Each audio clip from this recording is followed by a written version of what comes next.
आप सभी को प्रणाम। जय गुरुदेव। आज के इस अध्याय से पहले सभी मिलकर गायत्री मंत्र करेंगे। ओम भूर्भुवः स्वाहा तत्सवितुर्वरेण्यं भर्गो देवस्य धीमहि धियो यो नः प्रचोदयात्। आज का विषय है मंत्र शक्ति का महत्व। शास्त्रों में कहा गया है कि कलयुग में भगवान का नाम स्मरण और मंत्र की महिमा बहुत अधिक है। इसका मुख्य कारण यह है कि इस युग में मिथ्या नाम और रूपों की संख्या बहुत अधिक हो गई है। वैसे मनुष्य में इतनी शक्ति है कि वह समाज का सुधार कर सकता है, पर मनुष्य की आयु अल्प होती है और समाज में रहने से छोटी उम्र में ही उसमें मिथ्या संस्कारों का उदय हो जाता है। इन संस्कारों के कुप्रभाव का मुकाबला मंत्र शक्ति द्वारा ही संभव होती है। मनुष्य का जीवन भूतकाल के संस्कारों की स्मृति और वर्तमान संयोग के दबाव से चलता है। इन दोनों कारणों के बीच में सामंजस्य रहना चाहिए। छोटी उम्र में जो संस्कार पड़ जाते हैं उनका स्मरण बहुत ज़्यादा रहता है। अगर वे संस्कार उत्तम हो तो उनमें लाभ पर्याप्त हो सकता है। वर्तमान समय के जल्दबाजी के जीवन में न तो माँ बाप को इतनी फुर्सत रहती है कि बालक के संस्कारों को ठीक करने में समय दे सके और न स्कूलों में शिक्षकों को ही इस काम के लिए समय मिलता है। इसके अतिरिक्त माँ बाप और शिक्षक भी समाज के दृष्टिकोण के अनुसार चलने को विवश रहते हैं।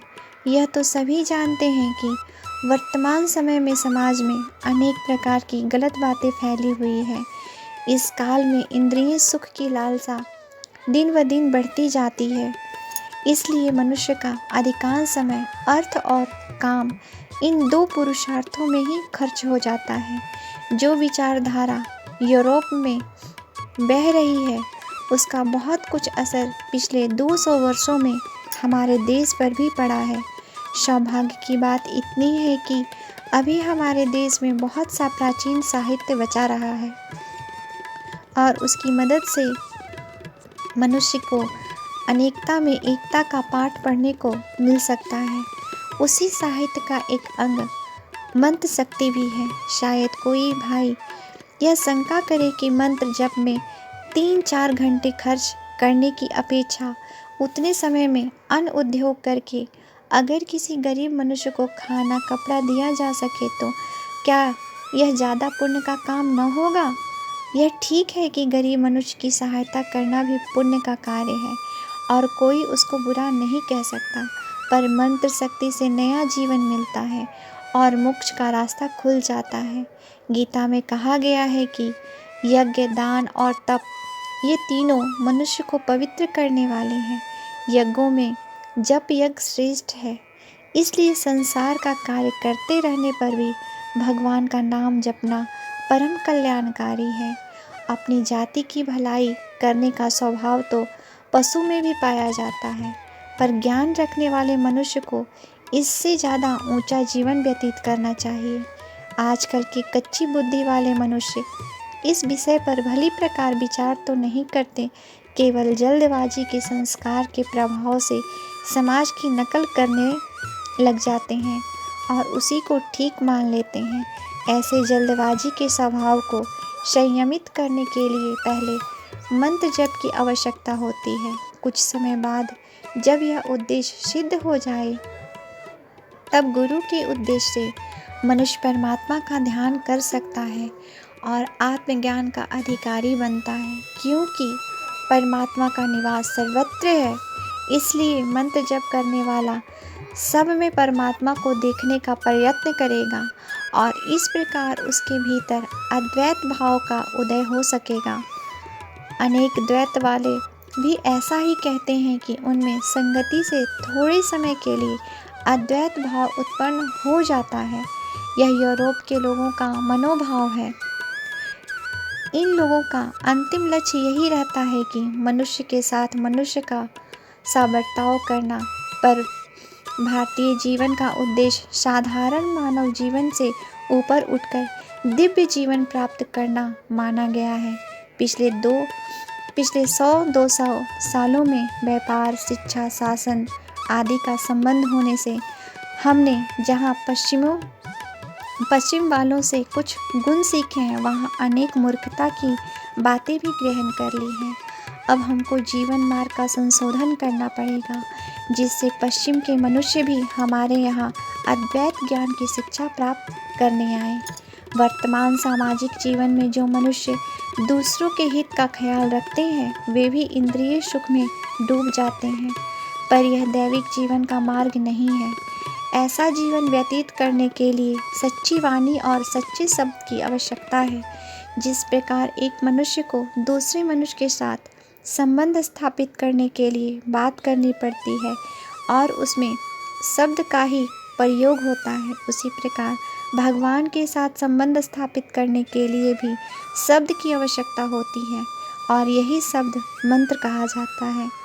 मंत्र शक्ति से एक नवीन आकर्षण युक्त क्षेत्र तैयार होता है और उसमें भक्त तथा भगवान के बीच का भेद दूर हो जाता है। आधुनिक विज्ञान में भी ये कहा गया है कि आकर्षण के क्षेत्र में देश और काल का अस्तित्व जाता रहता है। आप सभी को प्रणाम। जय गुरुदेव। आज के स्वाध्याय से पहले सभी मिलकर गायत्री मंत्र करेंगे। ओम भूर्भुवः स्वः तत्सवितुर्वरेण्यं भर्गो देवस्य धीमहि धियो यो नः प्रचोदयात्। आज का विषय है मंत्र के रहस्य। मंत्र के रहस्य को जानने वाला जो साधक एकमात्र मंत्र की ही शरण हो गया है, वह चाहे पवित्र हो या अपवित्र, सब समय चलते फिरते, उठते बैठते, सोते जागते मंत्र का अभ्यास कर सकता है। मानस जप में किसी भी समय और स्थान को दोषयुक्त नहीं समझा जाता। इस प्रकार शास्त्रों में मंत्र जप की बड़ी महिमा बतलाई गई है और धार्मिक व्यक्तियों के मतानुसार मंत्रों की शक्ति से अनेक असंभव कार्यों का संपन्न होना भी संभव है। आदि दैवी जगत के रहस्य को जानने वाले कहते हैं कि स्थूल जगत की प्रत्येक वस्तु का एक एक अधिष्ठाता देवता होता है, जिनको मंत्र द्वारा जागृत कर लेने पर उस विषय में आश्चर्यजनक परिणाम दिखाई पड़ सकते हैं। हमारे प्राचीन धर्म ग्रंथ मंत्रों की महिमा से भरे पड़े हैं और आज भी सैकड़ों व्यक्ति मंत्रों के जप और प्रयोग द्वारा अपनी तरह तरह की कामनाओं को पूरा करने का उद्योग करते रहते हैं। यहाँ की साधारण जनता का भी मंत्र पर अटल विश्वास है, पर आधुनिक शिक्षा प्राप्त व्यक्ति मंत्र शक्ति का कोई तर्क और बुद्धियुक्त प्रमाण न मिलने से उनको मानने से इनकार करते हैं। वे कहते हैं कि यह कैसे हो सकता है कि एक व्यक्ति द्वारा कुछ शब्दों के उच्चारण करने से दूसरे व्यक्ति का सिर का दर्द मिट जाए या बिच्छू आदि का विष उतर जाए। मंत्र द्वारा संतान होना, शत्रु पर विजय प्राप्त करना या लक्ष्मी की प्राप्ति आदि अनेक ऐसी बातें हैं जिसके संबंध में लोगों में मतभेद दृष्टिगोचर होता है और प्रायः वाद विवाद भी होने लगता है। एक मंत्र शक्ति का पूर्णतः समर्थन करता है और दूसरा उसे कोरा वहम या कल्पना बतलाता है। मंत्र शास्त्र का समर्थन करने से हमारा आशय यह नहीं है कि आजकल जो ओझा सयाने आदि मंत्र का व्यवसाय करते हैं, वे सब वास्तव में उसके जानकार हैं और जो कुछ क्रिया वो करते हैं वह पूर्णतः सच्ची होती है। जिस प्रकार आजकल सभी प्राचीन विद्याओं का लोप हो गया है और उनमें वास्तविकता के बजाय ढोंग और छल का प्रवेश आदि हो गया है,